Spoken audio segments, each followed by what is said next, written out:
My dear friends and professionalist, I Uday Singh advocate speaking. ನೀವೆಲ್ಲರೂ ಸಹ ನನ್ನ ಚಾನಲ್ ಅನ್ನು ನೋಡ್ತಾ ಇದ್ದೀರಿ ಅಂತ ನಾನು ಅಂದ್ಕೊಂಡಿದ್ದೀನಿ. ಶೇರ್ ಮಾಡಿ, ಲೈಕ್ ಮಾಡಿ, ಕಮೆಂಟ್ ಮಾಡಿ, ಮತ್ತು ನನ್ನ ಚಾನೆಲ್ ಇನ್ನೂ ಯಾರು ಸಬ್ಸ್ಕ್ರೈಬ್ ಆಗಿಲ್ಲ ದಯವಿಟ್ಟು ಸಬ್ಸ್ಕ್ರೈಬ್ ಆಗ್ಬೇಕಂತ ಕೇಳ್ಕೊಳ್ತಾ ಇವತ್ತು ನಾನು ಇನ್ನೊಂದು ವಿಷಯವಂತ ಇಟ್ಕೊಂಡು ನಿಮ್ಮ ಮುಂದೆ ಬಂದಿದ್ದೀನಿ. ಇವತ್ತು ನಾನು ಆಯ್ಕೆ ಮಾಡ್ಕೊಂಡಿರ್ತಕ್ಕಂಥ ವಿಷಯ ಅಂತಂದ್ರೆ the doctrine of blending property ಅಂತ ಹೇಳಿ, ಅಂದ್ರೆ ಸ್ವಯಾರ್ಜಿತ ಆಸ್ತಿಯನ್ನ ಹೇಗೆ ನಾವು ಜಾಯಿಂಟ್ ಫ್ಯಾಮಿಲಿ ಪ್ರಾಪರ್ಟಿ ಅಂತೇಳಿ ಸೇರ್ಪಡೆಗೊಳ್ಬೇಕು ಅಥವಾ ಗೊಳಿಸಬಹುದು ಎಂಬತಕ್ಕಂಥದ್ರ ಬಗ್ಗೆ ನಾವು ಇವತ್ತು ಈ ವಿಡಿಯೋ ಮೂಲಕ ಒಂದಿಷ್ಟು ತಿಳ್ಕೊಳ್ಳಿಕ್ಕೆ ಪ್ರಯತ್ನ ಮಾಡೋಣ.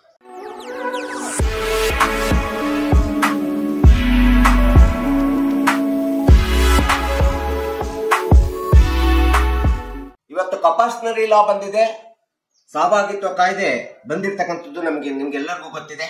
ಸ್ವಯಾರ್ಜಿತ ಆಸ್ತಿಯನ್ನ ಕಾಮನ್ ಹಾಟ್ಸ್ಪಾಟ್ ಒಳಗಡೆ ಅಥವಾ ಜಾಯಿಂಟ್ ಫ್ಯಾಮಿಲಿ ಪ್ರಾಪರ್ಟಿ ಒಳಗಡೆ ಸೇರಿಸತಕ್ಕಂಥದ್ದನ್ನ ನಾವು ಸಹಜವಾಗಿ ಅಥವಾ ಹೇಗೆ ಸೇರ್ಪಡೆ ಆಗ್ತದೆ ಎಂಬತಕ್ಕಂಥದ್ದನ್ನ ನಾವು ಡಾಕ್ಟ್ರಿನ್ ಆಫ್ ಬ್ಲೆಂಡಿಂಗ್ ಪ್ರಾಪರ್ಟಿ ಅಂತೇಳಿ ನಾವು ಹೇಳ್ತೀವಿ. ಒಮ್ಮೆ ನಾವು ಸ್ವಯಾರ್ಜಿತ ಆಸ್ತಿ ಸ್ವಇಚ್ಛೆಯಿಂದ ನಾವು ಗಳಿಸಿದಂತ ಆಸ್ತಿ ಏನಿದೆ ಅದು ಒಟ್ಟು ಕುಟುಂಬದೊಳಗಡೆ ವೈಯಕ್ತಿಕವಾಗಿ ಗಳಿಸಿರ್ಬೋದು ಅಥವಾ ಸಾಮೂಹಿಕವಾಗಿ ಗಳಿಸಿರ್ಬೋದು. ಈ ರೀತಿ ಒಟ್ಟು ಕುಟುಂಬದೊಳಗಡೆ ಇದ್ದುಕೊಂಡು ಗಳಿಸಿರ್ತಕ್ಕಂಥ ನಮ್ಮ ಯಾವುದೇ ಸ್ವಯಾರ್ಜಿತ ಆಸ್ತಿಯನ್ನ ಸಹಜವಾಗಿ ಅದನ್ನ ನಾವು ಜಾಯಿಂಟ್ ಫ್ಯಾಮಿಲಿ ಪ್ರಾಪರ್ಟಿ ಅಥವಾ ಕಾಮನ್ ಹಾಟ್ಸ್ಪಾಟ್ ಪ್ರಾಪರ್ಟಿ ಅಂತ ಹೇಳ್ತೀವಿ. ಇದನ್ನ ಡಾಕ್ಟ್ರಿನ್ ಆಫ್ ಬ್ಲೆಂಡಿಂಗ್ ಪ್ರಾಪರ್ಟಿ ಅಂತ ಹೇಳಿ ನಾವು ಕಳಿಬೇಕಾಗುತ್ತೆ. ಹಾಗಾದ್ರೆ ಸ್ವಂತ ಗಳಿಸಿದಂತ ಆಸ್ತಿಯನ್ನ ನಾವು ಜಾಯಿಂಟ್ ಫ್ಯಾಮಿಲಿ ಪ್ರಾಪರ್ಟಿ ಒಳಗಡೆ ಸೇರಿಸಬೇಕಾದ್ರೆ ಏನೇನು ಪ್ರಮುಖ ಅಂಶಗಳು ಬೇಕು?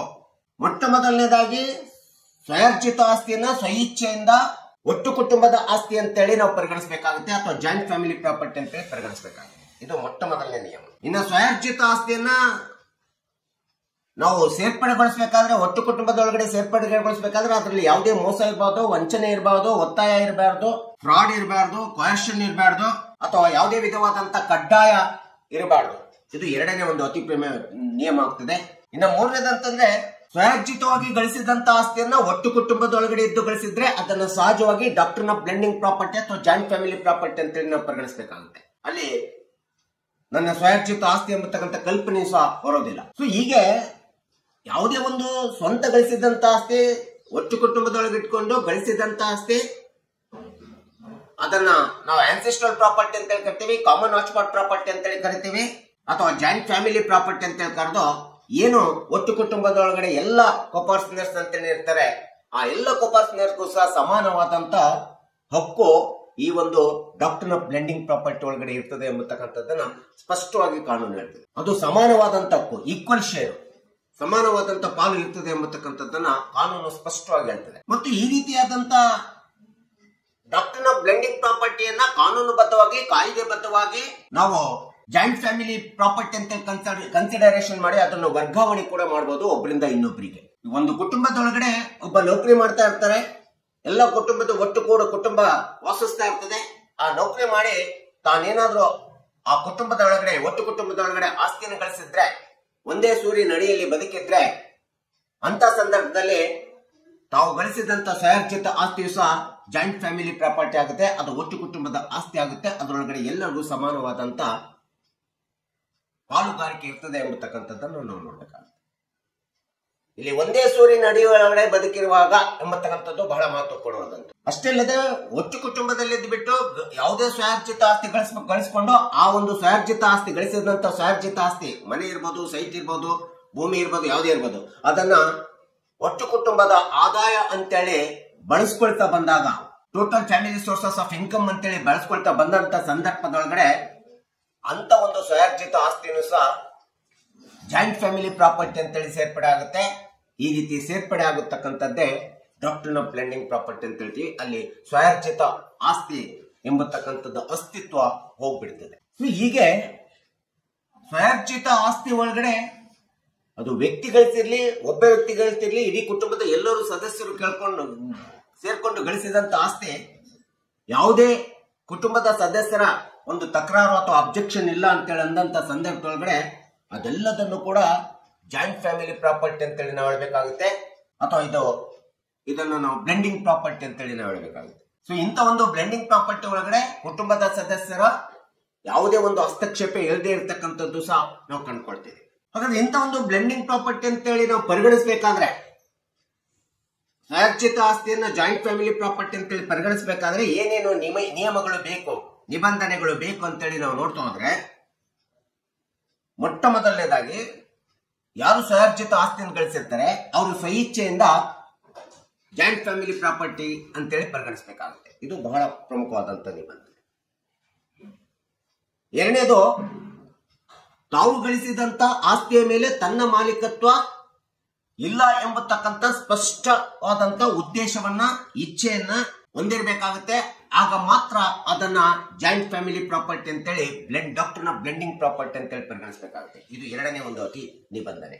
ಸೊ ಇಂಥ ಒಂದು ಆಸ್ತಿ ಇಡೀ ಕುಟುಂಬದಲ್ಲಿರ್ತಕ್ಕಂಥ ಎಲ್ಲಾ ಸದಸ್ಯರುಗಳು ಸಹ ಇದು ಜಾಯಿಂಟ್ ಫ್ಯಾಮಿಲಿ ಪ್ರಾಪರ್ಟಿ ಅಂತೇಳಿ ಅಕ್ಸೆಪ್ಟೆನ್ಸ್ ಮಾಡ್ಕೊಂಡಿರ್ತಾರೆ ಅಥವಾ ಅಕ್ಸೆಪ್ಟೆನ್ಸ್ ಮಾಡ್ಕೋಬೇಕಾಗುತ್ತೆ. ಆ ರೀತಿ ಮಾಡ್ಕೊಂಡಾಗ ಮಾತ್ರ ಅಲ್ಲಿ ಡಾಕ್ಟ್ರಿನ್ ಆಫ್ ಬ್ಲೆಂಡಿಂಗ್ ಪ್ರಾಪರ್ಟಿ ಬರ್ತದೆ. ಇದು ಮೂರನೇ ಒಂದು ನಿಯಮ. ಒಮ್ಮೆ ಸ್ವಯಾರ್ಜಿತ ಆಸ್ತಿಯನ್ನ ಜಾಯಿಂಟ್ ಫ್ಯಾಮಿಲಿ ಪ್ರಾಪರ್ಟಿ ಅಂತೇಳಿ ಪರಿಗಣಿಸಿದ ಮೇಲೆ ಮತ್ತೆ ಪುನಃ ಇದು ನನ್ನ ಸ್ವಂತ ಆಸ್ತಿ ಎಂಬತಕ್ಕಂಥದ್ದು ಕೇಳಲಿಕ್ಕೆ ಬರೋದಿಲ್ಲ, ರಿಬಿಟಬಲ್ ಆಗ್ಲಿಕ್ಕೆ ಬರೋದಿಲ್ಲ. ಅಲ್ಲಿ ನನ್ನ ಸ್ವಂತ ಮಾಲೀಕತ್ವ, ಸ್ವಂತ ಆಸ್ತಿ ಎಂಬತಕ್ಕಂಥದ್ದು ಹೋಗ್ಬಿಡ್ತದೆ. ಈ 4 ನಿಯಮಗಳ ಮೇಲೆ, ನಿಬಂಧನೆಗಳ ಮೇಲೆ ಡಾಕ್ಟ್ರಿನ್ ಆಫ್ ಬ್ಲೆಂಡಿಂಗ್ ಪ್ರಾಪರ್ಟಿಯನ್ನು ನಾವು ನಿರ್ಧರಿಸಬೇಕಾಗುತ್ತೆ. ಆದ್ರೆ ಯಾವ ಸಂದರ್ಭದಲ್ಲಿ ನಾವು ಜಾಯಿಂಟ್ ಫ್ಯಾಮಿಲಿ ಸ್ವಯಾರ್ಜಿತ ಆಸ್ತಿಯನ್ನ ಜಾಯಿಂಟ್ ಫ್ಯಾಮಿಲಿ ಪ್ರಾಪರ್ಟಿ ಅಂತ ಪರಿಗಣಿಸ್ಲಿಕ್ಕೆ ಆಗೋದಿಲ್ಲ ಅಂತೇಳಿ ಸಂದರ್ಭಗಳು ಬಂದದನ್ನು ನಾವು ನೋಡ್ಬೇಕಾಗುತ್ತೆ. ನಮ್ಮ ಸ್ವಯಾರ್ಜಿತ ಆಸ್ತಿಯನ್ನು ಬರೀ ಜಾಯಿಂಟ್ ಫ್ಯಾಮಿಲಿ ಪ್ರಾಪರ್ಟಿಗೆ ಅನುಭವಕ್ಕಷ್ಟೇ ಕೊಟ್ಟಿದ್ರೆ ಅದು ಡಾಕ್ಟ್ರಿನ್ ಆಫ್ ಬ್ಲೆಂಡಿಂಗ್ ನಲ್ಲಿ ಬರೋದಿಲ್ಲ.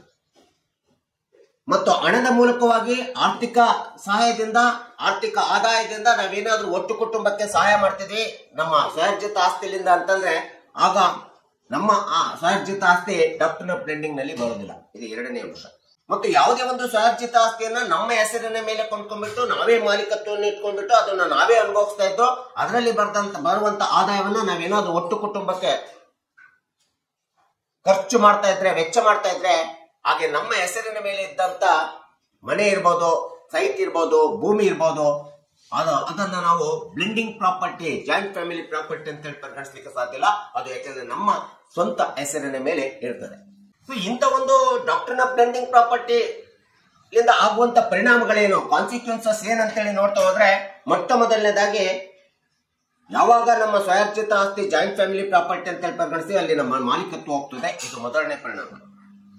ಎರಡನೇದು, ಸಹಭಾಗಿತ್ವ ಕಾಯ್ದೆಯ ಪ್ರಕಾರ 2005ರ ಹಿಂದೂ ಉತ್ತರಾಧಿಕಾರತ್ವದ ತಿದ್ದುಪಡಿ ಕಾಯ್ದೆಯ ಪ್ರಕಾರ ಇಲ್ಲಿ ಇಂಥ ಒಂದು ಬ್ಲೆಂಡಿಂಗ್ ಪ್ರಾಪರ್ಟಿ ಅಂತೇಳಿ ಪರಿಗಣಿಸಿದ ಮೇಲೆ ಅದರ ಮೇಲೆ ಎಲ್ಲರಿಗೂ ಸಹ, ಈವನ್ ಹೆಣ್ಮಕ್ಳಿಗೂ ಸಹ ಇವತ್ತಿನ ದಿನಗಳಲ್ಲಿ ಸಮಾನ ಪಾಲುಗಾರಿಕೆ ಹಕ್ಕು ಇರ್ತದೆ ಎಂಬತಕ್ಕಂಥದ್ದು ನಾವು ನೋಡಿದ್ವಿ. ಇದು ಎರಡನೇ ಪರಿಣಾಮ. ಅಷ್ಟೇ ಅಲ್ಲದೆ ಇಂಥ ಒಂದು ಜಾಯಿಂಟ್ ಫ್ಯಾಮಿಲಿ ಪ್ರಾಪರ್ಟಿ ಅಥವಾ ಕಾಮನ್ ಹಾಟ್ಸ್ಪಾಟ್ ಪ್ರಾಪರ್ಟಿ ಅಥವಾ ಬ್ಲೆಂಡಿಂಗ್ ಪ್ರಾಪರ್ಟಿ ಒಳಗಡೆ ಕುಟುಂಬದ ಎಲ್ಲಾ ಸದಸ್ಯರಿಗೂ ಸಹ ಸಮಾನವಾಗಿ ವಿಭಾಗವನ್ನ ಮಾಡಿಕೊಳ್ಳುವಂತ ಪಾಲುಗಾರಿಕೆ ಹಕ್ಕು ಇರ್ತದೆ. ಈಕ್ವಲ್ ಶೇರ್ ಅಂತ ಹೇಳ್ತೀವಿ. ಎಲ್ಲ ಸದಸ್ಯರಿಗೂ ಸಹ ಸಮಾನವಾಗಿ ಹಂಚಿಕೆ ಆಗುತ್ತಕ್ಕಂಥದ್ದು, ವಿಭಾಗ ಮಾಡಿಕೊಳ್ಳುವಂತ ಹಕ್ಕು ಇರ್ತಕ್ಕಂಥದ್ದು ನಾವು ನೋಡ್ತೀವಿ.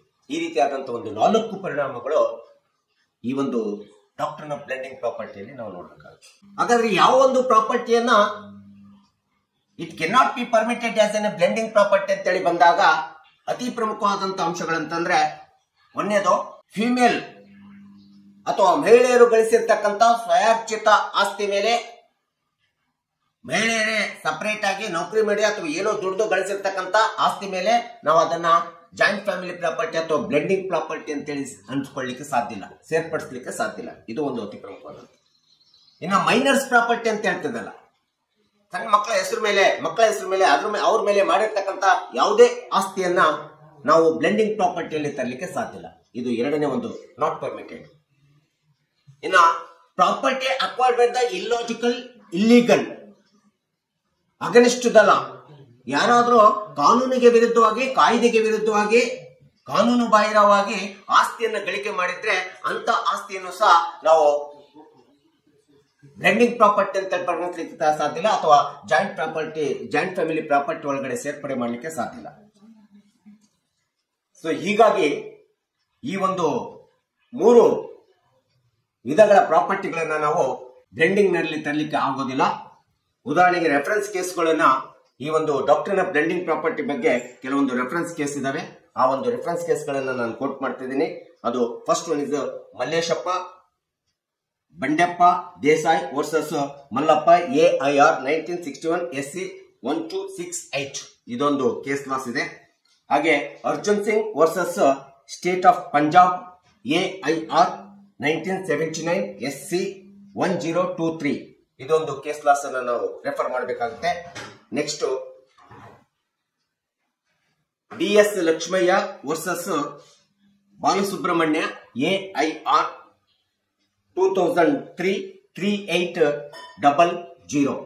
ಸೊ ಈ ಎಲ್ಲ ಕೇಸ್ ಲಾಸ್ ಗಳನ್ನ ನಾವು ರೆಫರ್ ಮಾಡಿದಾಗ ನಮಗೆ ಡಾಕ್ಟರ್ನ ಬ್ಲೆಂಡಿಂಗ್ ಪ್ರಾಪರ್ಟಿ ಬಗ್ಗೆ ಸ್ಪಷ್ಟವಾದಂತ ವಿವರಣೆ ವಿಶ್ಲೇಷಣೆಯನ್ನ ಕೊಡ್ತಕ್ಕಂಥದ್ದು ನಾವು ನೋಡ್ತೀವಿ. ಹೀಗೆ ಯಾವುದೇ ಒಂದು ಸ್ವಯಾರ್ಜಿತ ಆಸ್ತಿ ಹೇಗೆ ಜಾಯಿಂಟ್ ಫ್ಯಾಮಿಲಿ ಪ್ರಾಪರ್ಟಿ ಒಳಗಡೆ ಸೇರ್ಪಡೆ ಆಗ್ತದೆ ಎಂಬತಕ್ಕಂಥದ್ದನ್ನ ಇವತ್ತಿನ ದಿನಗಳಲ್ಲಿ ಒಂದು ಕಕ್ಷಿದಾರರಿಗೆ, ಸಾರ್ವಜನಿಕರಿಗೆ ಮತ್ತು ಎಲ್ಲರಿಗೂ ಡಾಕ್ಟರ್ನ ಬ್ಲೆಂಡಿಂಗ್ ಪ್ರಾಪರ್ಟಿ ಅಂದ್ರೆ ಏನು ಎಂಬತಕ್ಕಂಥದ್ದು ಗೊತ್ತಾಗಲಿ ಎಂಬತಕ್ಕಂಥ ಹಿನ್ನೆಲೆಯನ್ನು ಇಟ್ಕೊಂಡು ನಾನು ಈ ವಿಡಿಯೋನ ಮಾಡಿದ್ದೀನಿ. ದಯವಿಟ್ಟು ಈ ವಿಡಿಯೋ ಇಷ್ಟ ಆಗಿದ್ರೆ ಶೇರ್ ಮಾಡಿ, ಲೈಕ್ ಮಾಡಿ, ಕಮೆಂಟ್ ಮಾಡಿ ಮತ್ತು ನನ್ನ ಚಾನೆಲ್ಗೆ ಇನ್ನೂ ಯಾರ್ಯಾರು ಸಬ್ಸ್ಕ್ರೈಬ್ ಆಗಿಲ್ಲ ದಯವಿಟ್ಟು ಸಬ್ಸ್ಕ್ರೈಬ್ ಆಗ್ಬೇಕಂತ ಹೇಳಿ ಕೇಳ್ಕೊಳ್ತಾ ಇವತ್ತಿನ ವಿಷಯಕ್ಕೆ ವಿರಾಮವನ್ನು ಹೇಳ್ತೀನಿ. ನಾನು ಇನ್ನೊಂದು ವಿಷಯವನ್ನು ತೆಗೆದುಕೊಂಡು ನಿಮ್ಮ ಮುಂದೆ ಬರ್ತೀನಿ. ಜೈ ಹಿಂದ್, ಜೈ ಕರ್ನಾಟಕ.